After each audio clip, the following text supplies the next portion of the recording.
Hello there guys, Francis Gray here and welcome back to a brand new video build. And in today's video we're going to be making up a resin kit of everyone's favourite version of the Crow, Brandon Lee, made by a company called Wicked. I'll see you after this.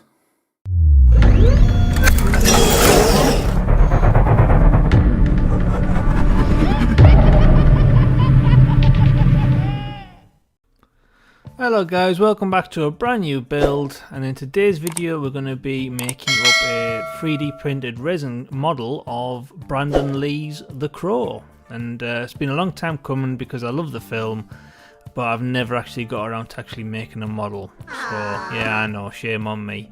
But today we fixed that error. So this was a private commission and it was sent to me from a new client, and I'm really happy that this is the first model I get to make for him, because like I said before, I've been wanting to do a Brandon Lee's The Crow for a long time.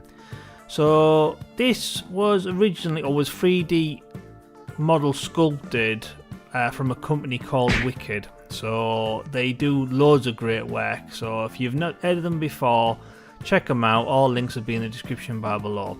So if you want to see all parts in more detail, there's I did a quick unboxing look at review video, so again there'll be a link to that below.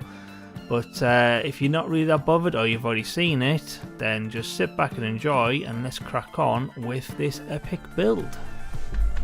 Okay guys, so I've put all the main parts together for now, and this is an old wooden base that I've had laying around for a while now, and as you can see that fits the front and the sides perfectly until we turn it around, and then we've got all this extra. Now I know I could just draw a line and then just make a nice straight cut and then it'll just be a flat back, but that would always annoy me, so I would want to continue the routed edge. But the problem with that is I don't have the router bit to make this, because this was I bought somewhere else, God knows where. But yeah, so I can't route a new edge on this neither, because it would take too much wood away and then it would go under.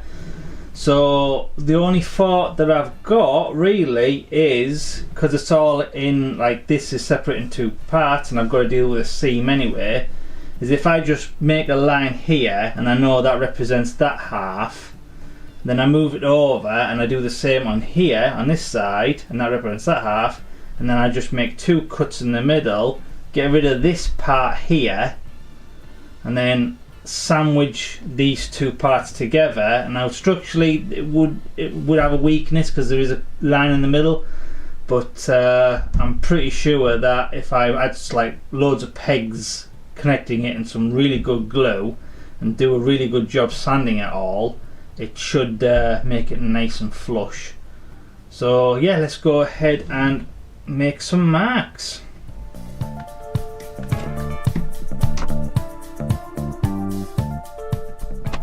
Okay, let's go ahead and get rid of this part. 5 minutes later. Okay, so for the next part we're going to go into the garage and we're going to go ahead and cut this bad boy up.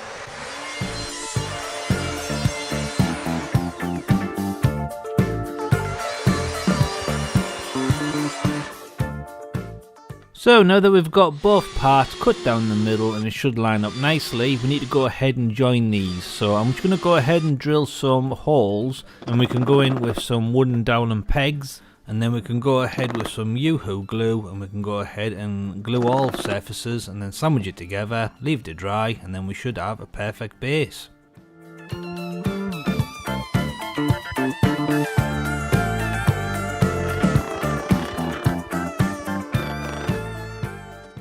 So I'm just going to go ahead and clamp it in place, and we're going to weight it down with some water, and then we can go in with our trusty orbital sander and get this nice and smooth.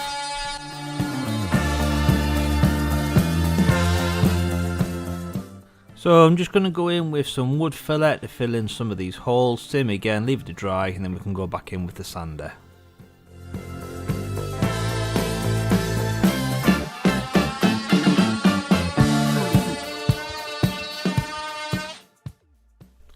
And now into the spray booth, and I'm going to go in with a nice black gloss, and we're going to go ahead and paint the sides only, because all the rest of the surface is going to be hidden. Okay guys, so for the next part we need to go ahead and add a felt base to the bottom of the base, and what better colour than black? If we're being the crow, it's got to be black. So I'm just going to go in with some PVA glue, and we're going to go ahead and get it all over the surface, and then we'll go ahead and add the felt. Yep, that rain is really starting to come down now. Can't rain all the time.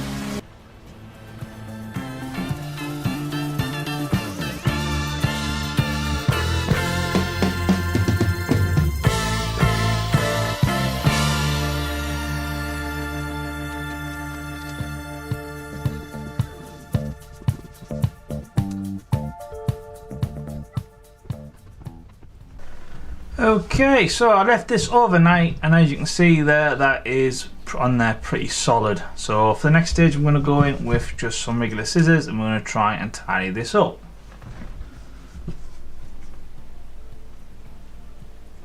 Soon after.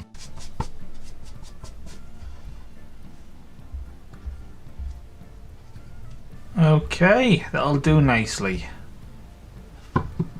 So before we go ahead and start thinking about adding parts of the resin base in place, we need to go ahead and score up the wooden base, just so later on the glue has something to hold on to for a much better adhesion.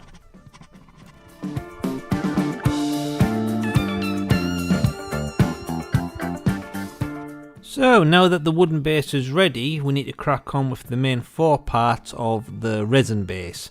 So as you can see, these are very intricate, and if I'm truthfully honest, quite a lot of the spikes on the thorns actually do tend to be quite rough on your skin when you're handling this. So every now and again you might forget where you put your hand, and then you accidentally just stabbed yourself a little bit. But for the most part it wasn't too bad. But yeah, I'm just going to go in with a sharp scalpel now, and I'm just going to take away some of the supports from the 3D printer, and we're going to go ahead and clean all parts up. And yeah, once it's nicely smooth, we can go ahead and think about taking this into the spray booth.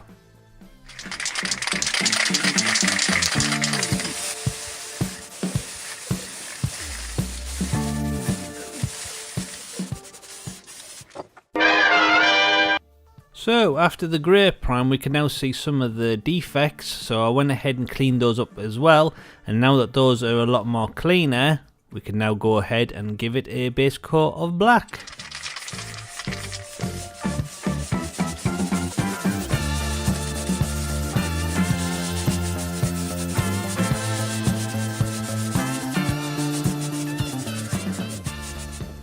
Okay guys, so here it is, all matte black, and there's that many pieces to the base, it's hard for me to actually get it all in shot.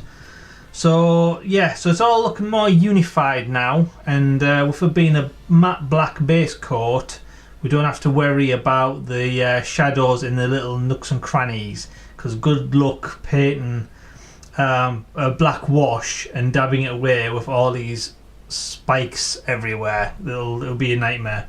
So I decided to go in with a base coat of black.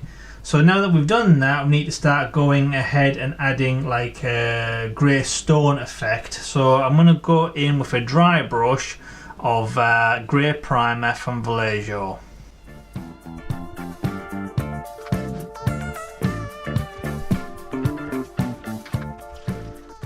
And I'm going to go in with a fixed stipple makeup brush, because these are fantastic for dry brushing large areas.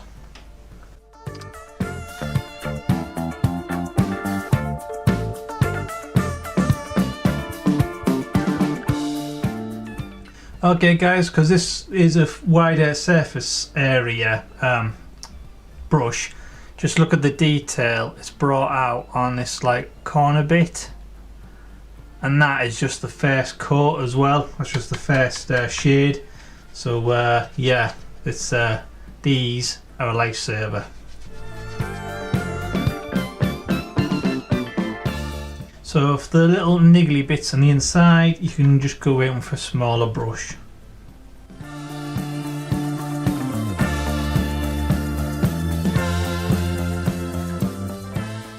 Okay, first one done. And then I went in and did the exact same step for the other 5 parts to the main base. So it's the other 3 parts to the bottom part of the base, and then obviously the 2 parts to the cross. And yeah, now it's all looking a little bit more unified. Let's go ahead and start adding some colour. Okay, so for the next part I'm going to go in with an express paint which is titled Wasteland Brown, and we're going to go ahead and start painting these vines.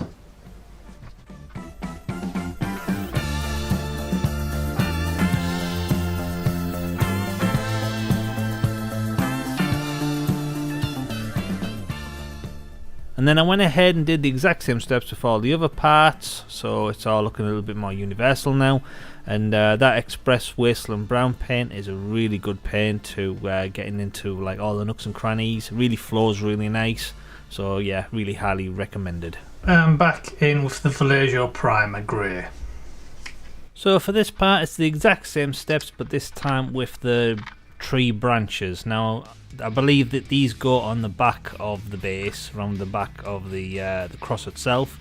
So there's a few bits that are going to be poking out, and there's a few bits that's going to be like hidden away. But we want to make sure that we get all the detail out of this as much as possible.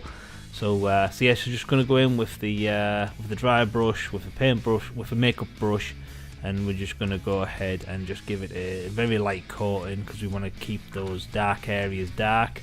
And yeah, and then once that's dried, we can then go in with the Wasteland Brown. Okay, so for the next part I'm going to go in with a chrome marker, and I'm going to try and paint the insides of these little bits here.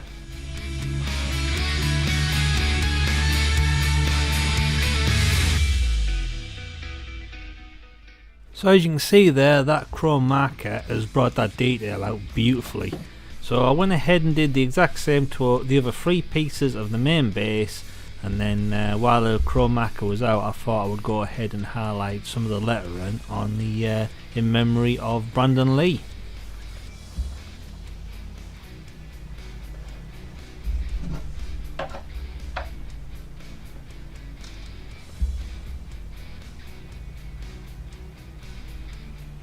So for the next stage I'm going to go in with another speed paint, which is Orc Skin from Vallejo.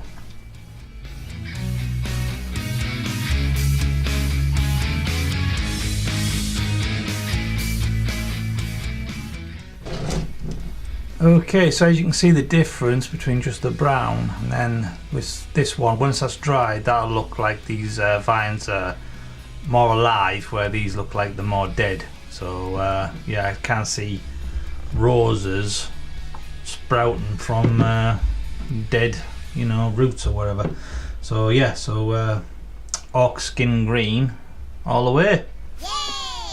And yes, you guessed it, I went ahead and did the exact same steps to all the other 3 parts of the base. Now back in with the same Orc Skin, and we're going to start adding some more shadage to the trees.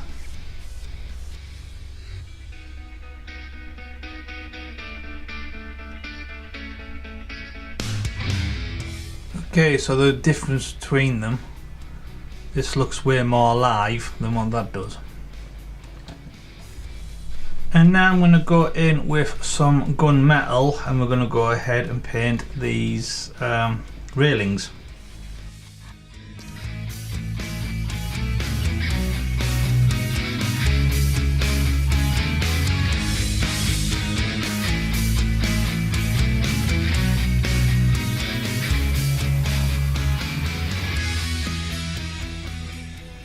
Okay, I'm going to go ahead and do the exact same step to the other 3 pieces, and then that should help, you know, I'll do it off camera so it saves a bit of time. And once that had dried, I then went in with some soft cream as a highlight dry brush, and I went ahead and painted the tree, and then obviously I went ahead and backtracked to adding some highlights to all the various vines. And now I'm going to go in with a red speed paint from Vallejo.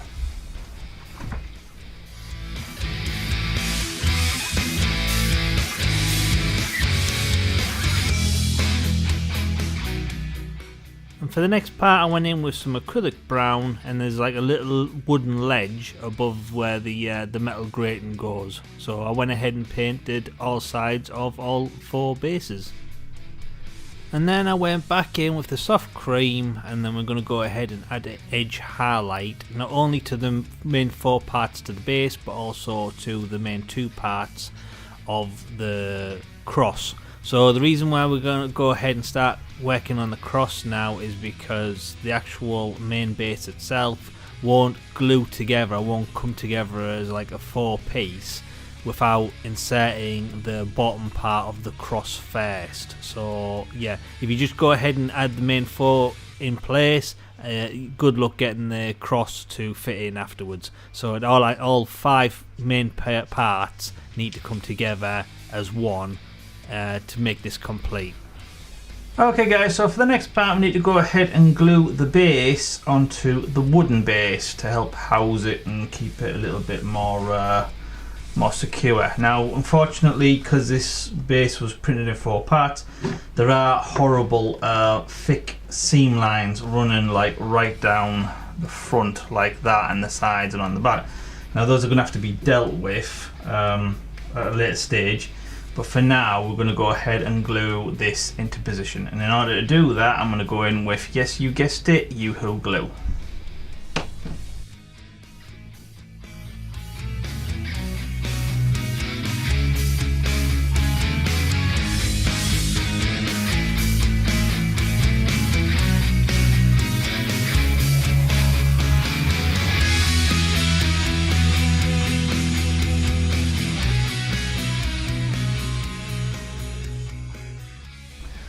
Okay, so while the glue is still semi wet, we're going to go ahead and apply a little bit more and get this cross in place.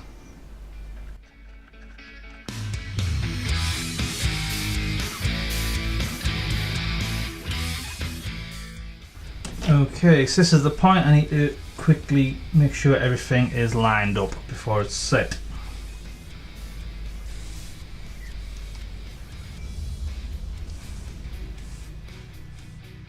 So while that glue still hasn't fully cured yet, we're going to go in quickly with some black acrylic, and we're going to paint the crow bed to the crow nameplate, and then hopefully that'll still be able to be applied in place. Okay, so I need to definitely make sure that this fits in place.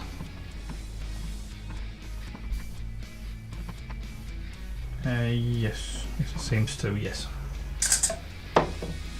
Okay, seems to be a little bit tricky because when I push one in place it pushes the other one out, but I think this is probably the best I'm going to get. Fortunately there are some really thick gnarly seam lines that I'm going to have to attend with, but you know, that's the best you can do. It's the best you can do. So yeah, I'm going to go ahead and leave this to fully dry now. So while that is drying, for the next stage I'm going to go in with a series of different shaped files, and we're going to take our time and we're going to get rid of all those supports and any gnarly bits from the 3D print, and try to smooth this out and make it as clean as possible. So now that all parts are nicely smooth, for the next stage we're going to take it to the spray booth and we're going to hit it with a black prime. Okay, so for the next part we're going to go in and we're going to start dry brushing the crow.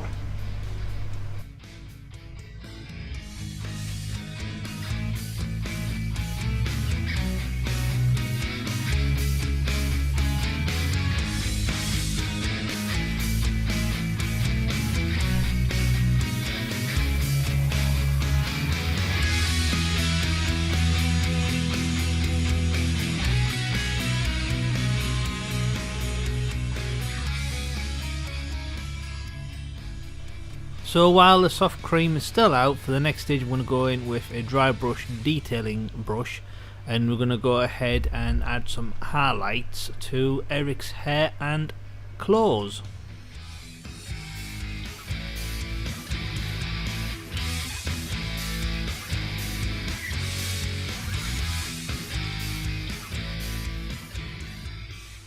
And once that dried, I then went in with a few different variations of the colour black. So some are acrylic, some are acrylic glosses, etc. And yeah, I basically just went ahead and just added what I thought would work better to emphasize the different shades of black from the different things. So obviously we want the guitar and the guitar strap to be a different shade of black to the black like leather of his coat, and then obviously we need the black of his t-shirt a different color black from the coat, surrounding coat. And then he has this like glossy black kind of looks like tape that goes around his midsection, and then obviously that needs to be glossy later on. And for the next bit, I'm going to go in with some dark flesh from Model Colour.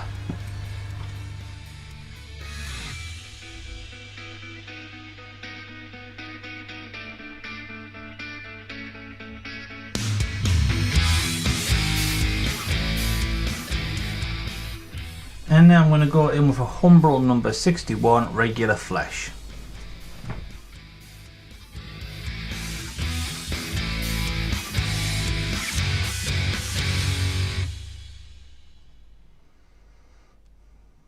And now I'm going to go in with a very watered down gory red, and we're going to go ahead and paint some under shading tones.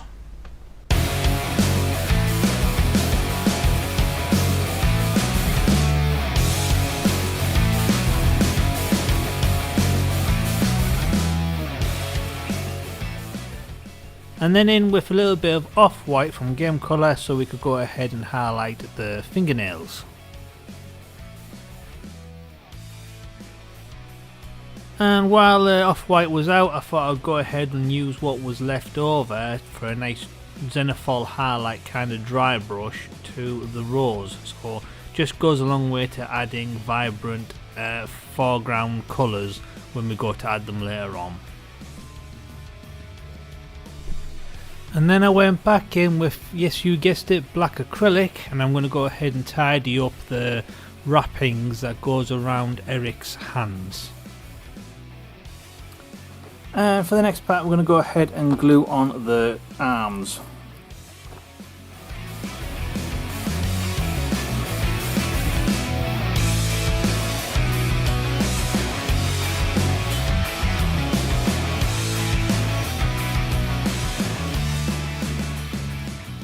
So for the next part, I'm going to go in with a little bit of milliput, and we're going to go ahead and fill in some of these seam lines.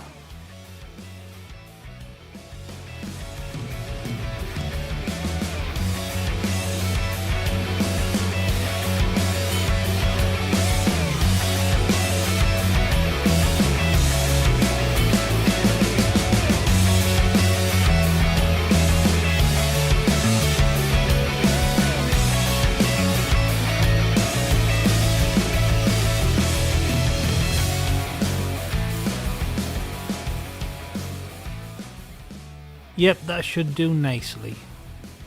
And for the next part, I'm going to go in with a little bit of off-white from Game Colour, and we're going to go ahead and start mapping out the white face paint on the crow's face.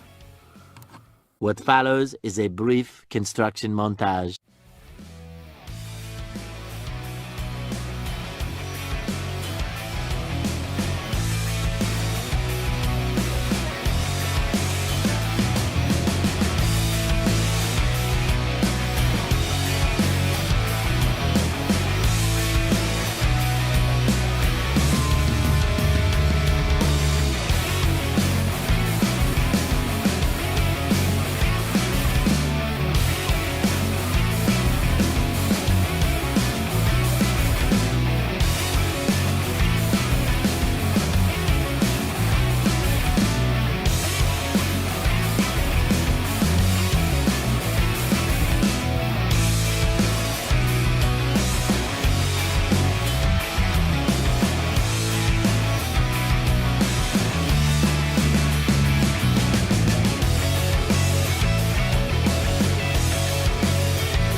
We hope you enjoyed this brief construction montage. And now I'm going to go in and fill these seam lines with, yes you guessed it, milliput.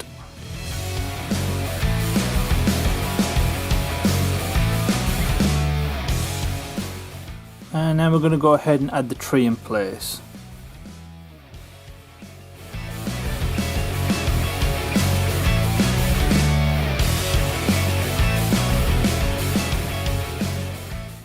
And for the next part I'm going to go in with some black acrylic and we're going to go over the milliput seam lines, and then hopefully we can blend it out and then we won't be able to tell where the seam lines are anymore.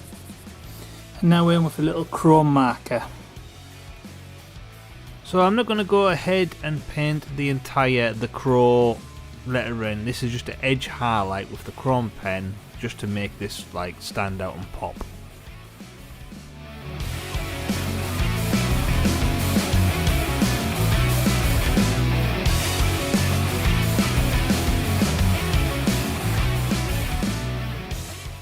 And now for the next bit we're going to go ahead and glue this into place. So same again, I'm just going to go in with high velocity super glue.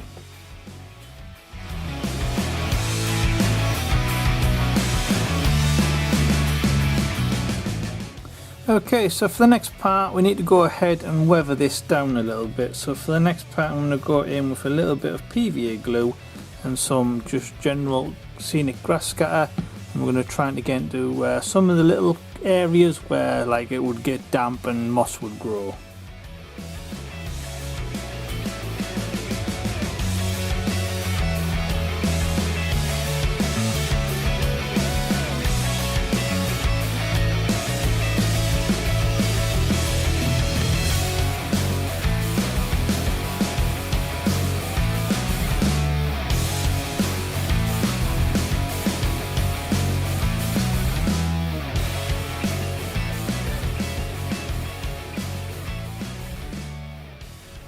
And now I'm going to go in with a watered down green acrylic wash. I'm going to go ahead and add some colour stainage to the various parts of the tomb.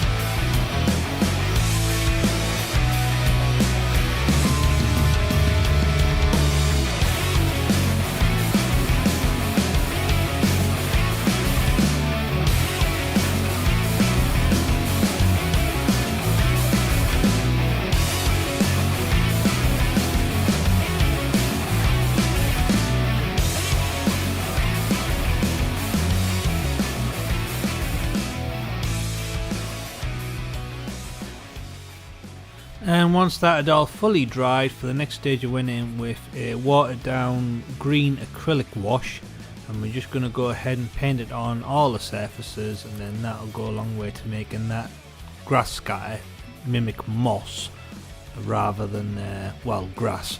So yeah, so important step, you have to make sure you get into all the nooks and crannies. Okay guys, so I've just heard back from the client and he's really happy with everything so far. The only thing he's asked me specifically to do is to change the where it says in memory of Brandon Lee from silver to a very vibrant red. So I'm going to go in with a scarlet red from Model R.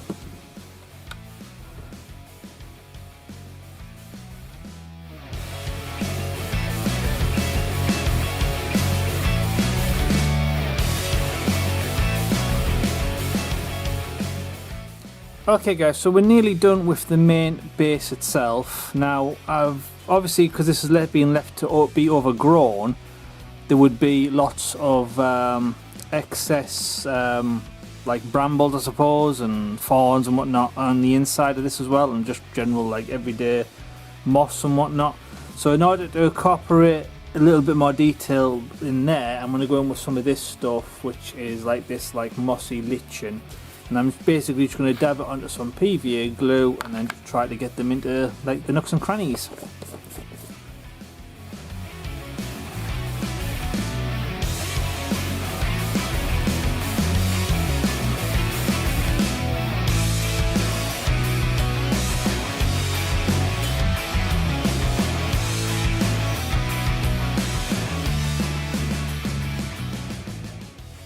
Okay guys, so as you can see, that is visually a lot more interesting than just empty like that. So let's go ahead and crack on with the rest of it. A few minutes later.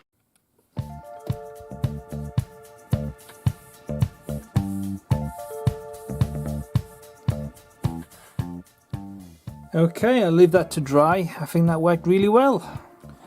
Okay, so for the next part now, these parts of the guitar where you tune your strings in, 4 of these, is it 4? 1, 2, yeah, 4 of these are didn't print or snapped off in the box, so we need to go ahead and try and recreate or replace those. So I'm just going to go ahead and cut up a little bit of resin ladder that was from the Beast of 10,000 Fathoms kit that I did not so long ago, and hopefully we can make them into little these.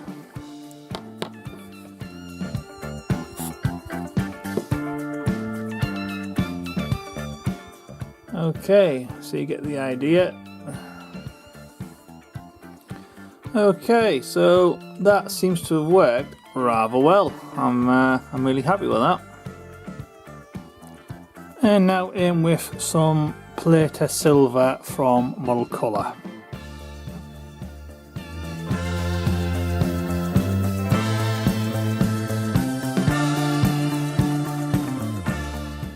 And now I'm going to go in with a chrome pen and paint the strings.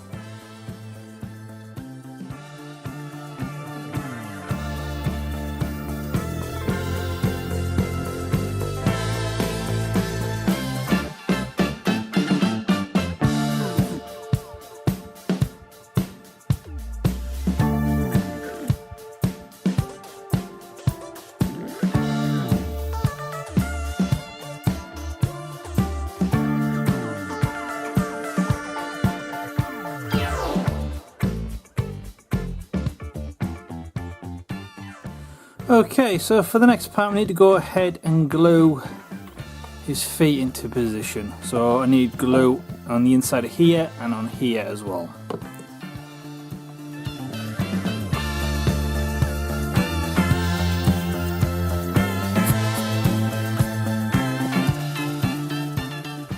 Okay, so now that we've got the head painted, we need to go ahead and glue this into position.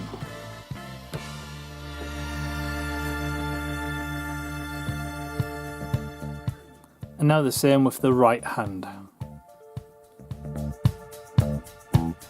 And now the exact same, this time with the left hand, which is a lot more delicate.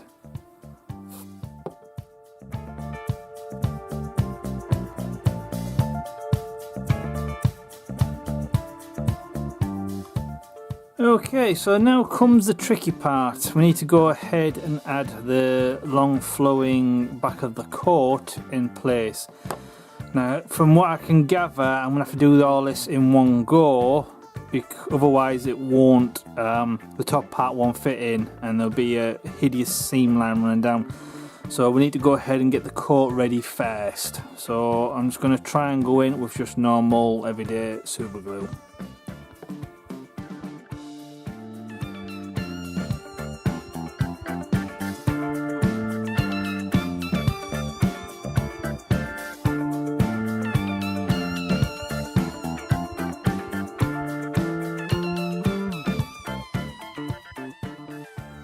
Okay, so quick test fit. Does Eric still fit in place?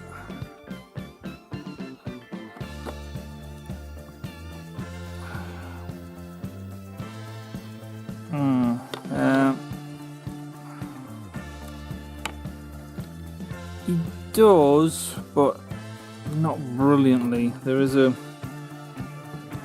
slight gap in his belly there. I don't know if that's showing up or not. So that will have to be puttied and repainted. But for the most part, it's not terrible.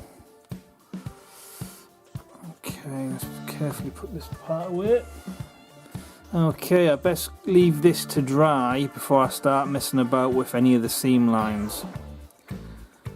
Okay, so for the next part we need to go ahead and fill this horrible looking seam line straight down the middle, and then there's a little bit on the inside of here as well that you can only just see. So we're going to go in and with some wood filler.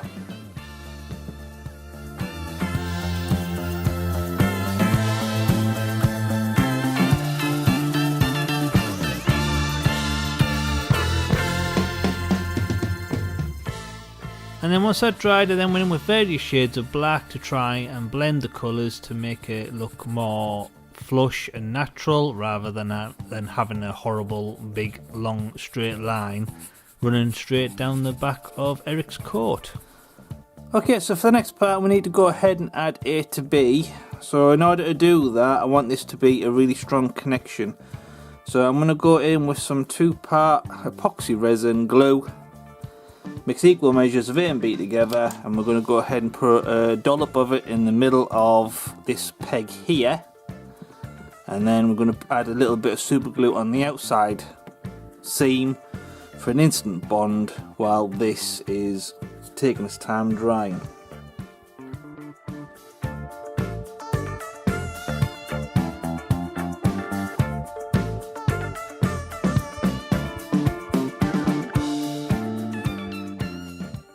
Okay, so for the next part, now normally I would go ahead and I would glue the crow bed into position. So he obviously connects on here, and then obviously in with the little feet pegs here. Now normally that would just glue fine, wouldn't be a problem, but because I've got to ship this out to the client, I don't really trust this just staying there, because there's a lot of weight to just on these little legs. And then obviously for this little part here, so I can see the wings getting broken and the legs definitely getting broken. So this is going to be put into a separate tub, so he is nicely protected, and then when the client gets him, just a little blob of super glue underneath, and then, you know, maybe a bit on here as well, and then just stick him in place, hold him up, and, you know, a couple of seconds later you're good to go. Now I might have mentioned in the beginning of the video that, or the when I was looking at the kit, that the crow is missing one of his toes. Now I went ahead and recreated that with a little bit of wire here, so when I add him in place, I don't know if it's showing up on the camera or not, but that little bit of wire mimics the missing toe. So I did fix the toe, but it's connected to Eric and not the actual crow. So the only thing that's left to do now is I need to go ahead and glue the extra bit of this to the back of Eric's coat, which is this piece here.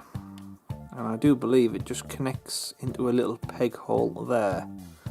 But we need to go ahead and make sure that this is properly glued. So yeah.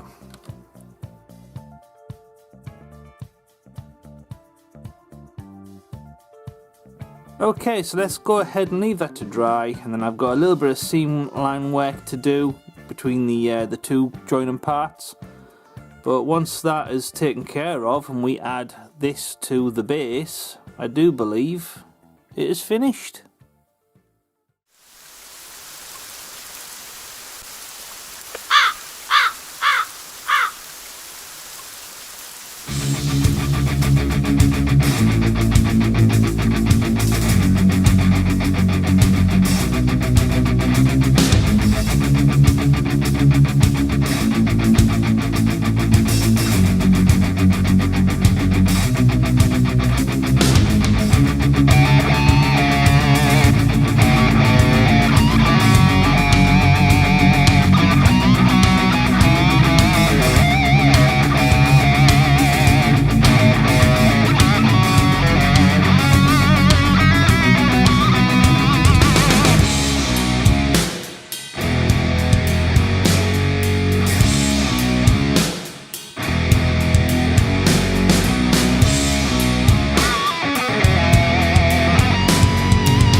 Okay guys, so here he is, all finished, and as you can see, he only just fits on the workbench. He only just fits under my camera mount. I don't even know if you can see him in the camera angle that I've selected, but hopefully you can. But yeah, it's been a lot of work, this one, but it's been fun. The main problem, if you're going to make one of these, the main problem that I came across is adding the bottom of the coat before you add the top of Eric, because it won't fit otherwise. And also Eric didn't want to fit on perfectly, so there was a few bits that I had to fill in off camera to save time with some black milliput, and then obviously once hardened, painted to match the rest of his outfit. But yeah, all in all, it's been a lot of work, but I have thoroughly enjoyed it, and I've been wanting to make a Brandon Lee's The Crow for a long time now, so I can finally tick it off the to-do list. So this one's going to go ahead and get boxed up now and shipped out, and I just hope, fingers crossed, that the postman is kind and it gets there in one piece, because there is a few fragile bits on this. So I'm really worried about the crow itself, and I'm really worried about this this rose in his left hand. The rest of it I think will probably be alright. If there was any breaks, probably be maybe the tree behind, maybe. But same again, fingers crossed. So yeah, if you've enjoyed this video, please slap that like button, share on social media like Facebook and X, because it helps me people find the YouTube channel, which I'm always appreciative. Thank you for any help. And if you don't mind subscribing, because the channel's current goal is to get to 3,000 subscribers, and as you can see, we're almost there, and I can only make that milestone with your help.